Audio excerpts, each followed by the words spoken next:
So I want you to picture this scene. Two massive armies are staring each other down on this huge, sprawling plain. They're on the brink of a war that's going to change history forever. But here's the thing. The Bhagavad Gita, this incredible scripture, doesn't kick off with a big, heroic speech or a thundering call to arms. No, it begins with a single, quiet, anxious question from a blind king who's miles and miles away from the action. And that one question sets the stage for this profound spiritual journey we're about to explore. This stage is set on the battlefield of Kurukshetra. We're talking millions of warriors gathered together, and you can just feel the tension in the air. This isn't just some random battle, you know? It's the climax of a long, bitter family feud over who gets to rule the kingdom. And what really makes this whole thing so gut-wrenching is that it's a civil war. This isn't about fighting off some foreign enemy. This is a battle where cousins, friends, even beloved teachers are standing on opposite sides of the battlefield. It forces this huge crisis of loyalty, of allegiance. So, you see, the real conflict here isn't just about who wins the war. It goes way deeper. It's a profound moral and ethical crisis. It's all about duty, or what's known as dharma. I mean, what is the right thing to do when it feels like every single choice you make is going to lead to some kind of tragedy? That's the question hanging over everything. And it all begins with this single verse in Sanskrit. This is the blind king, Dhritarashtra, and he's talking to his advisor, Sanjaya, who has this special divine sight that lets him see the battle from afar. This one question is the spark that ignites the entire 700-verse conversation that makes up the Gita. So here it is in English. Now, on the surface, it seems pretty straightforward, right? Just a king asking for an update from the front lines. But look closer. The seed of the Gita's entire philosophy is planted right here in this one sentence. It's not just what he's asking, but how he asks it, and the very specific words he chooses to use. Okay, so check this out. Notice the deliberate choice of words here. The king doesn't just call it Kurukshetra, the field of action. The very first thing he calls it is Dharmashetra, the field of righteousness. Now that's brilliant. It immediately frames this physical, brutal conflict within a much bigger moral landscape. It suggests that every single action taken on that field is also a moral test. And then you've got this one little word, mamaka. It just means my sons. But it is so revealing. By separating my sons from the sons of Pandu, he's showing his deep, deep bias. It's like his physical blindness is a perfect metaphor for his moral blindness. He just can't see them all as one family. So what does this tell us about him? It tells us the king is terrified. He knows this isn't just any battlefield. It's a field of dharma. And he's actually worried that the sacred nature of the place might make his sons back down or, decide to make peace.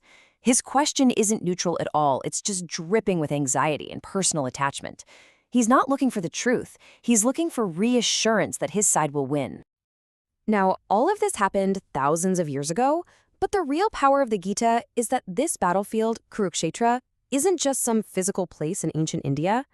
The real question is, where do we find that battlefield today? The true battlefield? Well, it's inside each and every one of us. It's that daily struggle we have in our own minds. It's the conflict between what's easy and what's right, between what we want for ourselves and what our higher duties are. Kurukshetra is really just this powerful metaphor for the moral struggles we all face every single day. Okay, so let's make this really practical. How does this ancient conflict actually show up today? Let's take a look at the modern corporate world, for example. The boardroom, that's the Kurukshetra. It's a field of intense pressure and high-stakes action, but it's also a dharmakshetra, a field of righteousness. The CEO's decision is fundamentally a moral one. Is their only duty to maximize profit for shareholders? Or do they have a higher dharma, a duty to the very people whose livelihoods depend on that decision? That choice pits profit against people, the quarterly report against the well-being of the community. And this battlefield can get deeply personal too, testing our own attachments against our sense of duty to the people we love. In this scenario, the Kurukshetra is that crossroads, that major life decision. The Dharmakshetra is the pull of one's dharma, their duty to their family. This is exactly the kind of conflict the Gita speaks to, that tense negotiation between our own personal ambitions and our deepest sense of what's right. It forces us to ask ourselves what we truly value most. This really brings us to the core idea. The best way to think about it is this. The first verse of the Gita gives us both a map and a compass. Kurukshetra is the map of our life's challenges, and Dharmakshetra, that's the moral compass we have to use to find our way through it. So how do we actually use this? Well, it's a pretty simple two-step process. First, you have to identify your battlefield. What's the conflict or the big decision you're facing right now? That's your Kurukshetra. Then, step 2, before you act, consult your compass. What does your inner sense of duty, your dharma, tell you is the right path forward? When you boil it all down, the Gita's first verse is teaching us that our actions and our ethics are completely inseparable. There's no such thing as neutral ground.